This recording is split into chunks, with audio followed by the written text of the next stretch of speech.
Hi friends, Grace here. I hope you're having a wonderful morning.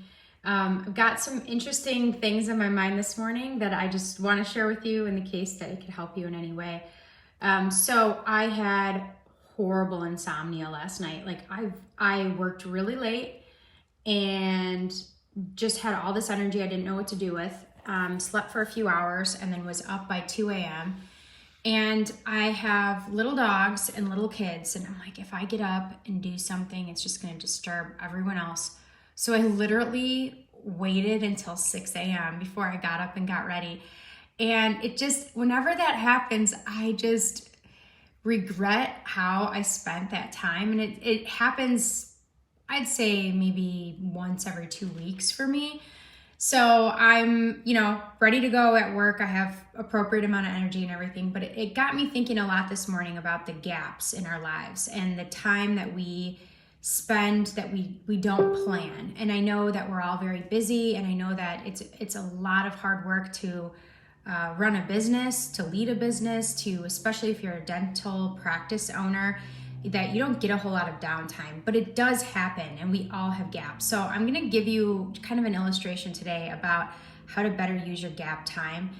So just a quick definition, the gap happens between patient visits when encountering a no-show. It happens, sometimes for me it happens when I'm trying to make a decision, and I think that's why I couldn't sleep last night, is I wasn't at a point of resolution in my mind to be able to calm and sleep. But there are gaps that happen when you're in the decision-making process. And then also anytime that you encounter an unexpected break in your workday or in your day. And so I'm gonna go through a few bad gap habits that I see that people have that I also have. Not all of these, just one. And then I'm gonna talk about the good gap habits so that they're on your mind. And I would encourage you, show this to your dental team, because they get gaps too. Everybody has that moment where they are between tasks, they're between responsibilities, and what they do with those gaps makes a really big difference. So here are the bad gap habits.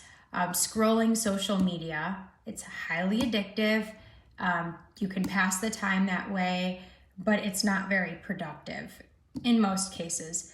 2, complaining or thinking about your broken schedule, your no-show, or whatever it is that has you in this gap space. Complaining doesn't help. Eating junk food, snacks, soda, anything that's going to take away from your health to fill the time. Criticizing other people.